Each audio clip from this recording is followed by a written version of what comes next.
Every night a different person walks down the street and screams for help. We aren't allowed to help them.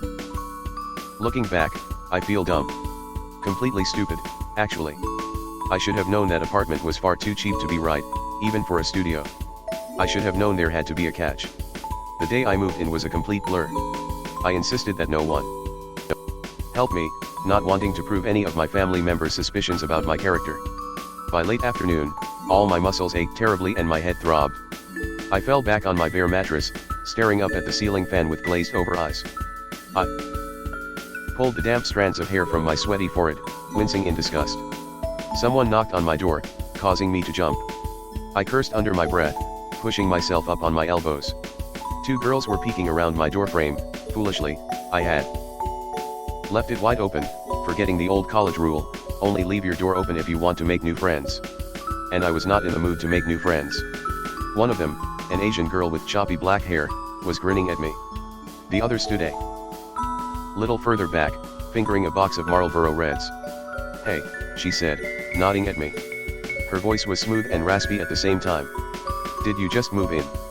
I laid back down, rubbing my face with both hands, choosing not to bother with matters. "Yeah. About 5 seconds ago." "Cool." The girls walked in, evidently ignoring my very clear body language. The girl with the black hair ran her fingers along the edge of my desk, and then picked up a little ceramic duck from my unpacked box of trinkets. "Grandma," I explained, feeling strangely defensive. "Cute," she replied, holding it up to her face. "Has anyone told you yet?" The other girl asked abruptly, looking around my apartment. She had tucked the cigarettes into the back pocket of her jeans, and was now tugging at her long red braids. "Jesus, Gianna, give her a second." "Well, she needs to know, yeah, but we haven't even asked her name." I blinked at the two strangers incredulously.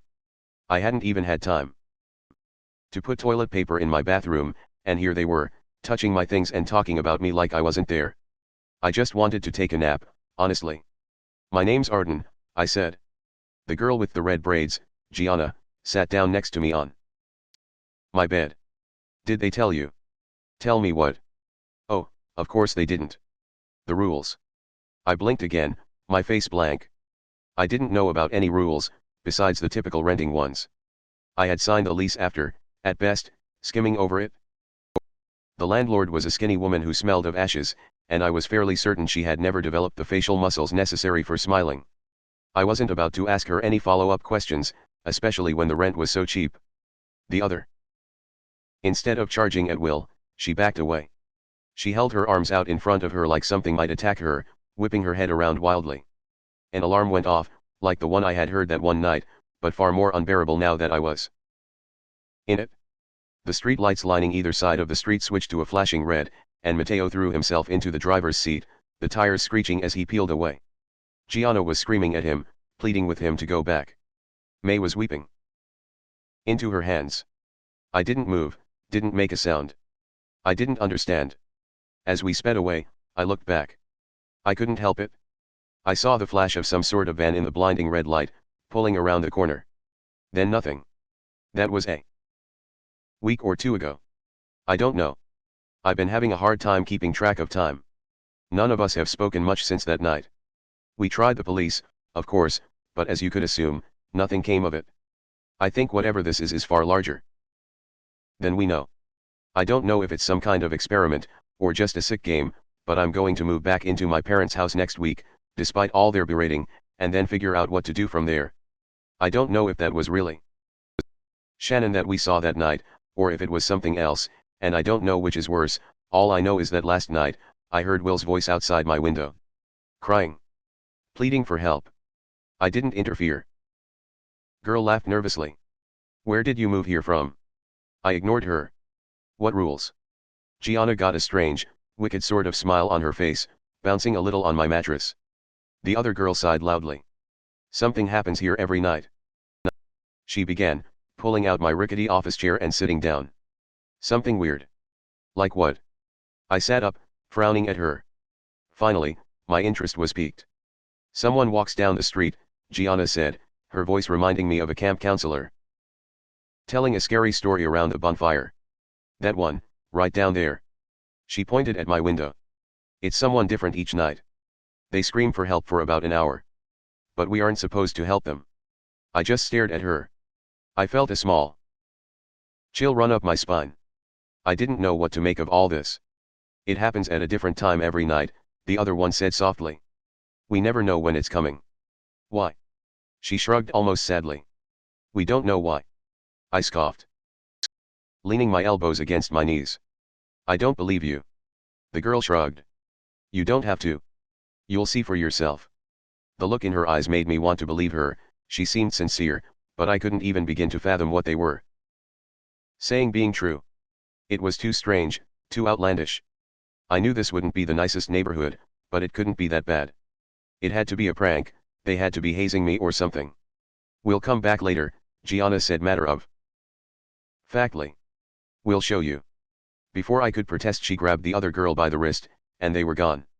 I followed them to the door, watching them march down the hall, talking to each other in hushed voices.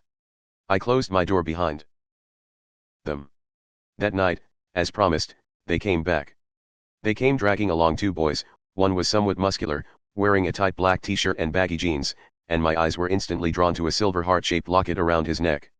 He smiled at me and introduced himself as Will when he walked in. The other boy was smaller but chubbier, and nervous-looking, with a buzz cut and ill-fitting cargo shorts.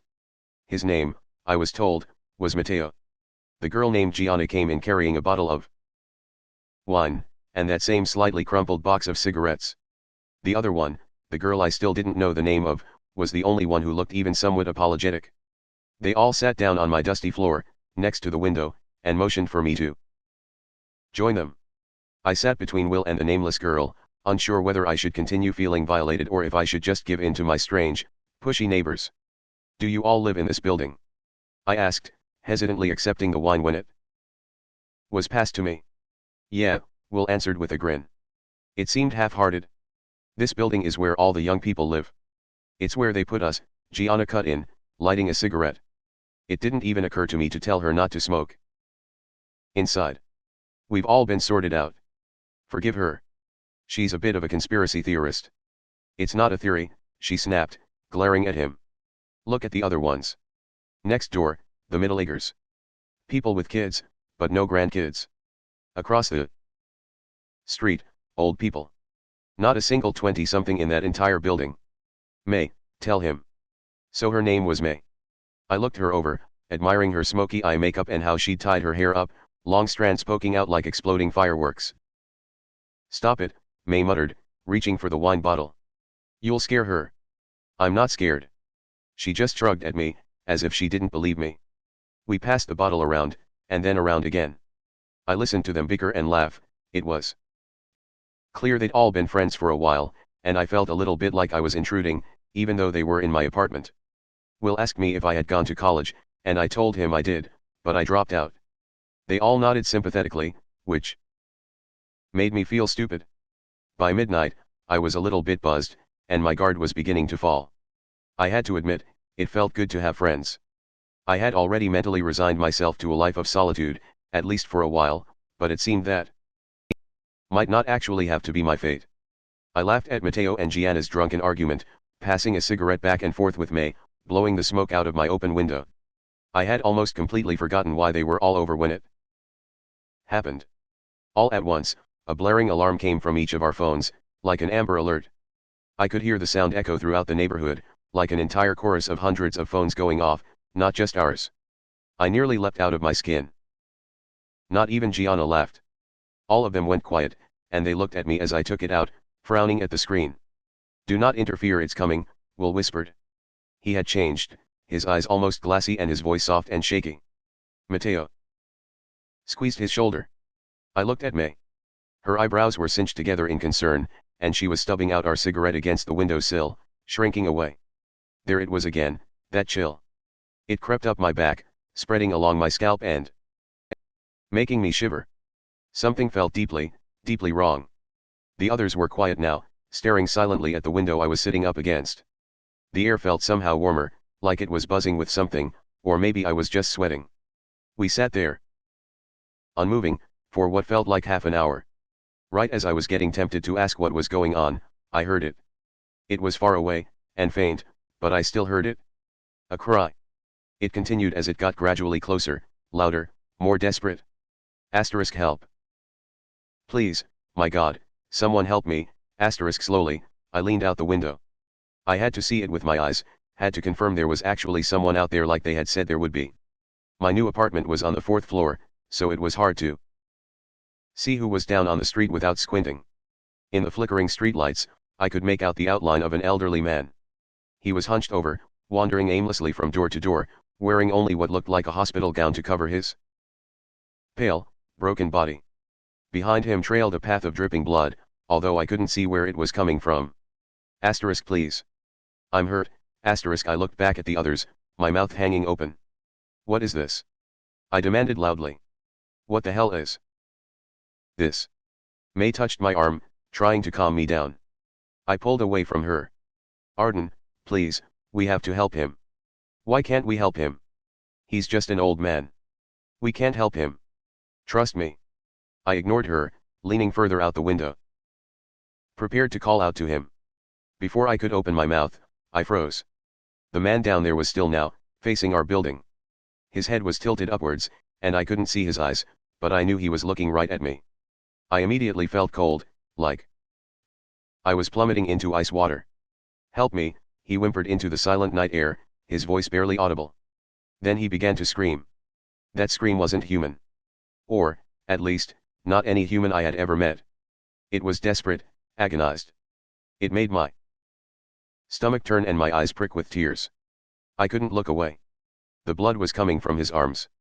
Or, I should say, his lack of arms. Where his arms should have been there were only bloody, mangled stumps. They looked fresh. He didn't move, other than a shaky sway, and his eyes didn't leave me. His shriek slowly molded into words that I could just barely understand. Please please please please. May yanked me backwards, away from the window. I landed on my ass, and yelped in pain and horror.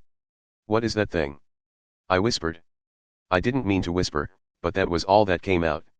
We don't know, May replied, her eyes trained on Will, who was crying now. Mateo held onto him like he might topple over. We just know to follow the rules. What happens if you don't follow the rules? I asked, and immediately regretted it. Will sobbed softly. Outside, the old man wailed. Gianna reached over and pulled the window shut, but it somehow did nothing to muffle the blood curdling sound. Do you want to tell her, or should I? Mateo asked Will. Will just shook his head. He was clutching his locket now, turning the little heart over between his fingers. Mateo sighed and turned towards me. A couple of months ago, one of them got to Will's girl. Shannon, Gianna butted in. Her name was Shannon. Sorry. Her name is Shannon. I swallowed, but whatever I did, nothing would force down the lump in my throat. What happened? Mateo shook his head. We don't know, we were all together when the screaming started. Usually we just ignore it now, you know? No use in dwelling on it. But that night, we think she saw something different. She started insisting she had to help, and she ran outside. We couldn't stop her. He paused, glancing over at Will. He was silent, and still. The screaming outside had begun to pass, getting softer as it continued further down the street. Then what? He shrugged. Nothing. She was just gone. I pressed my lips together, trying to process all of this. I really had believed they were messing with me, but I had seen it, I had witnessed it firsthand. And it terrified me. Why doesn't anyone leave? He shrugged for a second. Time. Can't afford it? Or people just don't care. Some people have left, but we all signed an NDA with the lease, so nobody ever knows. I frowned, thinking back to signing the paperwork, trying to remember. I could vaguely picture what he was talking about. I had just assumed it was more legal jargon that I would never understand. Had I seriously signed a non-disclosure agreement without even noticing? After that, I told them I wanted to go to bed. I needed time to process all of this. They understood, and each one of them said goodbye before leaving me alone. As I lay in the dark, staring at the ceiling, for some strange reason I thought of May's face when we had realized it was happening. How she'd put out the cigarette and backed away from the window. Eventually, I was able to drift off to sleep. The next few weeks were difficult. I spent more and more time with my new neighbors. I came to find that they were right, I didn't think there was a single person Older than 30 in our entire building, but I saw them all the time leaving the one next door. Settling in was difficult. The others seemed so used to it, they cared, of course, it scared them. Especially Will. But you could tell they had been here a while by the way they sighed, closing the blinds and focusing harder on whatever they were doing. Eventually, I began to mimic them. It helped a little bit to pretend it was normal, as strange as that sounds. Moving out wasn't really an option for me, anyways. I was a college dropout, and I hadn't found a job yet. I was still just getting by on what I had managed to save up. Every night, it was someone different. Some were more human, some seemed less. Some were drenched in blood. Their clothes ripped and strange, but some looked fairly normal. The worst were the children. They would run like injured chickens, screeching and banging on doors, begging for help. Sometimes they would try different things, say different things. Like, they're coming. Like, I don't want to die, or even I'm sorry. There were a lot of children. One night, while I was half awake, an alarm went off. It wasn't like the one on our phones, it was blaring, only somewhat muffled by my window. My apartment glowed a flashing red from outside. I didn't even look. I was too scared of what I might see. I just covered my head with my pillow and tried to fall back asleep. I came to learn all of the theories, especially from Gianna. She thought we had all been chosen and predetermined to live here, all for some sick little government game. She thought maybe there were people betting on the different buildings, putting down money on who would interfere the least. See that, she said to me one day in the hallway, returning from a coffee run. Cameras everywhere. I didn't know if I believed her. I spent time with May, mostly. We smoked on the front steps and people watched. It was strange to see what at night was such a sinister and gruesome neighborhood during the day, bright and lively. She didn't talk much about the rules. So I didn't either. We didn't talk all that much in general, I found, just enjoying each other's company. Right when I was beginning to feel comfortable was when it happened. It started with a birthday cake. Happy birthday. As May walked through the door, Matteo blew into his plastic party horn. The paper inflated, smacking Will on the side of the head. May's hand flew to her heart. Jesus Christ. You fuckers know I hate surprises. Gianna laughed and walked over to her. In her hands she held a chocolate cake, haphazardly adorned with sprinkles and bright pink icing that read Happy Birthday May in the center. 24. She set down the cake on the dresser and threw her arm around May's neck. How does it feel? Fucking awful. That's the spirit. Enough of this, Matteo cut in, weaving between them. Let's eat some cake, then let's go. There. Tradition, I had learned, was to bar hop for birthdays. They told me there was no curfew here, despite the rules, just a recommended time to be home, which was 10:30 p.m. usually. They said, they got home before the alarm, or spent the night somewhere else. We all took some cake. The boys took shots in the kitchen to pregame while I watched Gianna fuss over May's hair. I was never much of a partier. While at clubs or bars in college, I spent most of the time out back, chatting with the smokers. But then again, I was never much of a friend group person either, so maybe the circumstances were changing.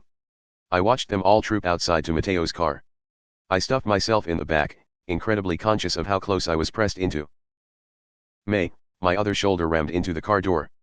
Matteo's music, cranked up to maximum volume, hurt my ears, and the tiny space was packed with the smell of tobacco and various perfumes as we sped down the freeway toward the city, but it was nice. It was really nice. I found myself laughing with them, and I hooked my arm around May's when she weaseled her hand beneath my elbow. It was actually nice. As predicted, the bars they chose weren't exactly my scene. But this time, as opposed to college, I could stand it. I took shots, I followed them out for smoke breaks, I even danced under the low purple lights until my feet ached inside my chunky heels, surely riddled with blisters. By the time we got to our third bar, I couldn't even feel it anymore. And it was at that third bar that we crammed ourselves into an old photo booth, and Gianna reluctantly offered $5 to the slot, and we laughed, red-faced, into a tiny camera. After the photos spit out into the compartment, the others slid through the red curtains, but before I could follow, May grabbed my wrist. She held me back, sliding her long baby blue nails up my wrist. I shivered. You never gave me a birthday present, she whispered, and I could feel her breath on my face. If I was wearing my glasses, they would have been fogging up. Yeah, well, I I didn't get to finish my quip before she kissed me. It was nice. And then it wasn't. Hey, Will called out to me, squeezing through a crowd of men wearing tattered leather jackets to get to me. Arden. Where's everybody else? I blinked, looking around. I could have sworn they had been right there a second ago, but now none of them were anywhere to be found. I shrugged. Dunno. Why, what's up? He finally broke free from the swaying mass and I got a better look at him. He looked worried. His face was flushed, and I could see a few drops of sweat creeping out from his hairline. He took his phone out of his pocket and held it out to me. First, I saw his home screen. It was him next to a girl with strawberry blonde hair, both clutching beer bottles and grinning widely at the camera. Then I looked where he actually wanted me to. The time. 1:47 a.m. It's getting late. He narrated. Can we find the others and get going? I understood then. He was worried. It was past 1 a.m., and no alarm yet. It was later than usual. The bars would start closing soon. He wanted to get back before it happened. Will and I weaved through the crowd. I was pretty buzzed, and I realized I was having a hard time moving my feet right, which made me feel embarrassed. I hadn't even had that much to drink. Was I that much of a lightweight? We found them outside, chain smoking. Will explained the situation while I swayed. The drive back was strangely tense. Mateo's music was turned down, and there wasn't any joking or boisterous gossiping like there had been on the way out. We all felt it, it didn't need to be said, something was off. Will drove fast, almost reckless. In the dark, May took my hand. Just as he was careening around the last corner, and we could almost make out the shape of our apartment building down the street, it happened. All of our phones went off. At once. Gianna let out a small shriek from the other side of the back seat. Do not interfere. Mateo turned back towards us, pressing his finger to his lips. Had this ever happened before? By their reactions, I didn't think so. It was different when it came when I was in my bedroom, when I could just shut the curtains and put my headphones on. I felt so small and helpless then, like I was gazing into the maw of something incomprehensibly beyond my understanding. I felt like we were all flies, and this neighborhood, right now, was the spider's web. Will drove slowly now. Maybe 5 miles an hour. We were all still, we were all silent. Not even a stray breath cut through the quiet. Underneath the glowing streetlights, I could make out the side of Will's face. He was pale, and if I hadn't seen his knees shifting as he pressed down on the brakes, I could have mistaken him for a mannequin. The car came to a stop. I followed his gaze, all the way down the street to the dark horizon. And I saw what he saw. A silhouette. It was far too distant to make out what shape it took, but it was evidently humanoid. It moved in a shaky stumble, limping down the middle of the road in our direction. And in the overwhelming silence, I could hear it, far away but still deeply urgent, "Help me, Will," Gianna hissed. "Turn the car around." Will didn't move. He just stared forward, as white as paper. It didn't make any logical sense, but I knew what he knew. It was too late now. There was no use. "Help me, please help," I could tell now that it was a girl from its voice, and its figure as it got closer.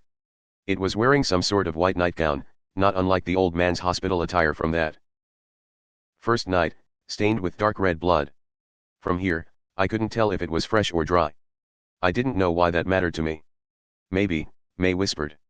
Her arm shook against mine. "Maybe if we're quiet and we duck down, it won't see us." Deep down it felt as hopeless as turning around had felt, but it seemed reasonable. I nodded and did as she suggested, crouching behind the passenger seat, my knees throbbing from the strange angle I'd bent myself into. We all did it, except for Will. He didn't move. He still just looked. When he finally spoke, I could barely hear him, it was so weak. "Shannon," the word hung in the air, heavy with implication. Mateo was the one to break the silence. "What?" "Shannon," he repeated, finally. Turning to look at his friend. "That's Shannon." I peered over the seat in front of me, squinting my eyes. The human-like thing was getting closer, and now I could make out strawberry blonde hair, round face, short legs, the girl from Will's phone. Lock screen. The girl who had disappeared. "Shannon." May gasped next to me. "Dude," Mateo said slowly, his words crumbling as soon as they left his mouth. "I know what you're thinking, dude. Do not get out of this car." Will didn't even seem like he was with us anymore. He was in shock, I think, looking back. I have to help her, he insisted, right as another sickening cry rang out. Asterisk help me. Help. Help me, please, someone, it hurts, asterisk it was getting far too close to us for comfort. But it still didn't seem to notice the car. Its cries became more and more desperate as they got louder. I have to help her, Will repeated, and a bit of life had returned to his face. Mateo shook his head and grabbed at his sleeve. Will, that is not Shannon. Will glared at him, his eyes shining with tears. I know Shannon. That's her. I know you do, dude, and I know you miss her, but please, please don't do this. Their voices were getting louder and more distraught. And I felt May press into my side, trembling like a leaf. Gianna was whimpering, but I couldn't see her from my position. The thing was almost to our car when it stopped. She turned her head, left, then right, almost like she was sniffing the air. The boys stopped arguing. I felt like my heart would burst out of my chest. I could see Shannon's face now, and I realized why she hadn't seen us. The girl's face was streaked with gore, and it looked like her eyes had been scooped out with a melon spoon. She cried, drool pouring from her slackened mouth, but no tears could come. It happened too quickly. None of us could stop him. Will violently ripped his arm away from Mateo, fumbling for the handle to the car door. Gianna screamed. Mateo tried to slam down on the lock, but he missed, and Will managed to get the door open before he could try again. He stumbled onto the asphalt and hit the ground with a soft crunch. The thing turned her head, and began to scream. But